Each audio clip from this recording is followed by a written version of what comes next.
Hey, deserving listeners, 90 Day Fiancé, let's watch. My name is Dr. Kirk Honda. I'm a therapist and a professor. As I always say, don't use YouTube as a replacement for therapy. If you need a therapist, get one. You really deserve it. Let's watch. You don't trust him. I trust him because he does that. I'm not joking when I ask Gino about evidence. I have trusting issues. Let's just say one day I came to the conclusion that men, generally speaking, are cheaters. Okay, so we're learning that for her, I'm guessing she's been cheated on and betrayed before. And so she is trying to overcompensate or compensate with Gino by demanding that he videotape everywhere he goes and by scrutinizing his every move or, a lot of his behaviors. The friend, I don't know if I showed this, is surprised and a little reactive to the fact that her friend is saying that she does this. So there's that. I'm guessing that she has good reasons to believe that, but no, not all men are cheaters, and not all cheaters are men. You can be the perfect wife, look so beautiful, treat them good. It's never enough. So, guessing she has pain and trauma around that, and she's entitled to that. She's entitled to that pain. She's entitled to be hesitant, and she's entitled to wonder if she can trust Gino. But you're not entitled to control other people. But that's not going to happen to me again, no. I have told him that you cannot be nice to women, especially if I'm around. Hey, that's kind of psycho. It's not psycho, it's just that I have to be the center. It should be very interesting what is going to happen. So I'm glad that we have her friend, Jasmine's friend, saying like, what is going on? Because sometimes we wonder, is it a cultural difference? Is it language barrier? Is it being explained in a way that as a Seattleite, I don't really understand?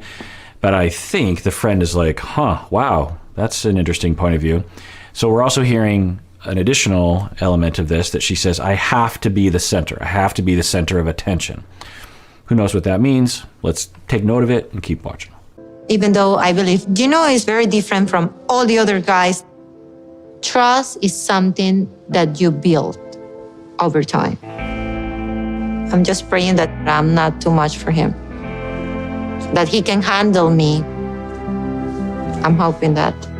Okay, interesting. So it sounds like she really wants him to like her, and she's recognizing that she's a lot to handle, personality-wise, and she's hoping that he can handle it. Okay, so somewhat encouraging, and I could see it going a lot of different directions. So let's find out.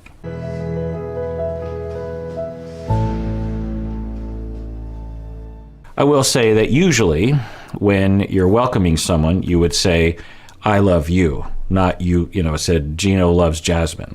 That's what she did with the roses. It'd be like I meet my wife at the airport and I'm like, oh my God, you love me. It's like, usually I would say, I love you, I missed you. But, I don't know. Let's continue watching. Was it good, the pillows? Yeah, so comfortable. So I think at first, I don't know if it was the way they were editing it, I think a common conclusion that people might have had, at least I had, was, do these two have anything in common? Different cultures, a lot of things. But seeing them interact in person, they seem a lot more similar than I imagined at first. So at first I thought, is this going to work? I hope it works, but maybe it's not going to work. But after seeing this episode and seeing them in person together, they laugh similarly. They have the similar goofy sense of humor, which is fine. I have a pretty goofy sense of humor. They both like to engage in baby talk together. I've talked about this before. If you watch it from the outside, it can go like, ew, why are you talking baby talk? But most couples have some system of talking to each other that from the outside might look weird. So nothing unusual about that. And so I think that of the couples I've seen, this one I've done the most shifting in terms of my prognosis. Oh my God. That head. Do you want to take it off? Not yet. No yet? Okay, I can wait. I've never seen a person so attached to hat. So, what do I say? I would hope that she would understand that he has a lot of insecurity about taking off his hat, and that he should be allowed to keep his hat on for whenever he wants to keep his hat on. She can request and say, like, I'd love to see your head, or I think that if you're bald, I'd love you anyway. But to criticize him because of something that he prefers, I mean, what do I say? I'm guessing that she has things that she is particular about regarding not leaving the house, or not being seen on camera in a certain way, or not being seen even by her partner in a certain way. I'm just going to take a guess and say that she's particular about certain things. And he's entitled, everyone's entitled to that. Everyone's entitled to be like, no, this is what I'm not comfortable with this.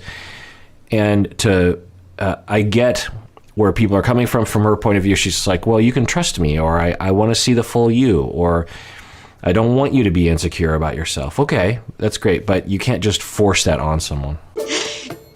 But tonight, everything is coming up.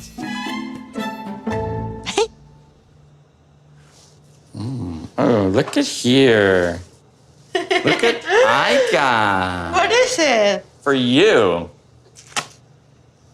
Oh no, another toothbrush moment. But wait, he wouldn't have known what her breath smelled like, so this must just be something like, or wait, does he think that her teeth look yellow or something? Yikes, what's happening? An electric toothbrush. This gift that I brought for Jasmine is meaningful because manually trying to clean your teeth, it's difficult. That thing's spinning. Yeah, 100%. One of the things about the lockdown, one of the many changes to my life that the lockdown I think has permanently created, is my final transition to those kinds of electric toothbrushes that, I don't know what they're doing, but the old, anyway, point is I during the lockdown last year, just had so much free time to just think about things and be like, well, maybe, and so, yeah, 100%. And I'm pretty sure my dentist would approve of that. So maybe that's what he's talking about. He's just like, look, I just really love these kind of toothbrushes. But why would you? Anyway, let's watch. Ooh, I got these. What is that? Pregnancy test. We agree. We're both ready for it. So you can check yourself at the end of my trip. Okay, if they're both on board with that, her face says otherwise. Pregnancy tests. Are they? Anyway, let's see what she says. I've always wanted to have my own kids, a boy and a girl. If it works out that way, that would be amazing. At this point, I know I'm a little older, but I'm ready. I just needed to meet the right person, and Jasmine, to me, is the right person. Okay, nothing wrong with wanting to have kids, nothing wrong with wanting to move fast on that, nothing wrong with being in love with her and thinking things are going to work out. But most people would say, I am pretty sure things are going to work out. I'm really in love with this person, but let's not get pregnant in the first day that I met you in person. Most people would put that off at least. I'm trying to think of some of the other cast members who wanted kids right away. Was it Natalie who was like, I want kids right away? I can't remember who it was, but it's unusual.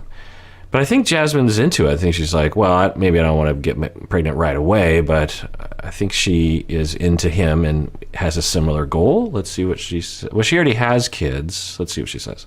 Thank you, baby. I'm gonna put it away.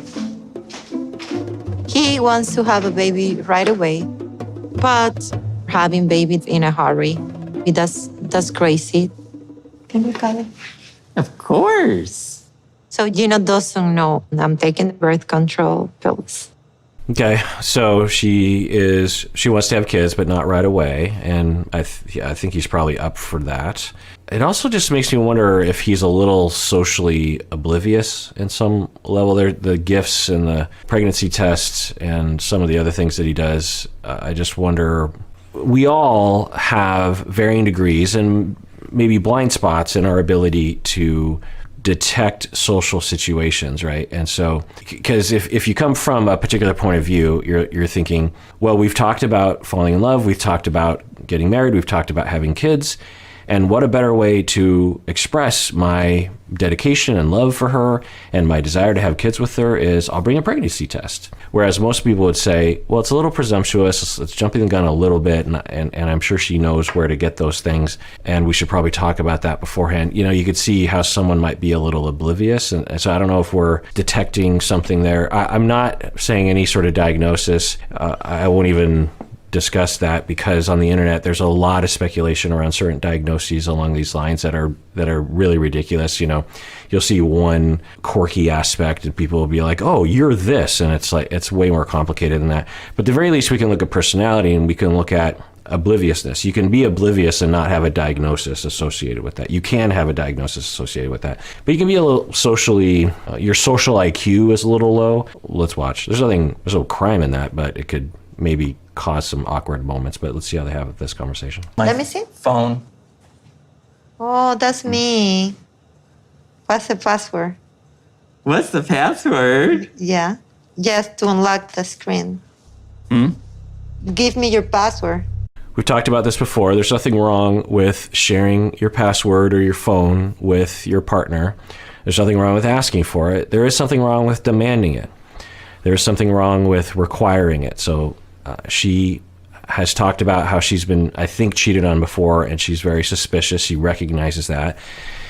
They seem to have worked out a deal where he accommodates her by allowing, you know, the phone to be carried, you know, whenever he left the house, she would monitor him. And, you know, from the outside, and I remember seeing that, you know, last episode, I was like, yeesh, that doesn't look good. But, you know, if someone has issues along these lines and they need a little accommodation to trust, and Gino seems up for it, then, you know, it's not the end of the world. It just is a problem if it becomes controlling, coercive, unfair, emotionally pressuring. Let's see what happens. Your face. So even if you're sleeping, if I do like this, it's going to show up? Yeah. Oh, good. Did you want to see something? I can check if you're being a good boy. If I'm a good boy, yeah. Yes, baby, that's important. That? Yeah. Good boy. Okay, let's go. Okay. So I'm a little worried about it. Given her demeanor in this episode, I'm much more optimistic about things. She seems much lighter and more, I don't know, flexible than she seemed on the last episode. This conversation, she's like, give me your password, and he's like, well, I don't have a password, it's my face. I'm pretty sure he also has a password, but he's like, you know, if you did, and she says, okay, so if you're sleeping, I can put it to your face and unlock it, and I can look into your phone. And she's like, okay. I wouldn't recommend that, or at least I'd recommend them having a conversation about that. Like, she would say, so is it okay if I look at your phone while you're sleeping? I just wish that people on the show and in life would have more conversation around it. Like, he could say, okay, you know, I get that you are worried that I'm going to cheat on you. And that, you know, I like that to some extent. It means that you love me and you don't want to lose me. I want to reassure you, I'm not cheating on you. I have no desire to cheat on you. But if there's anything I can do to help you to feel like you can trust me, I'd love to do that. Having said that, there are things on my phone that, you know, I'm having private conversations with other people, and I just don't want you to have access to every single conversation I'm having. I'm not cheating on you, but, you know, say my brother texts me about something that he doesn't want you to see. I don't want you to see that. So, you know, can we work something out? I just wish there would be some conversation around that rather than what we just saw.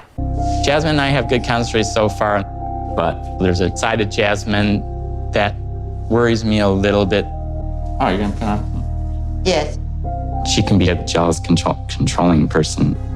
But it's only day one, and I hope that, you know, this stuff kind of goes away, is what I'm hoping. There's another factor here that she might feel it's loving to be this way. Some people are like this. Some people are like this culturally, where the way they show they love you is through jealousy and through concern along these lines. So maybe that's what another factor. I don't know. Oh, maybe. Okay.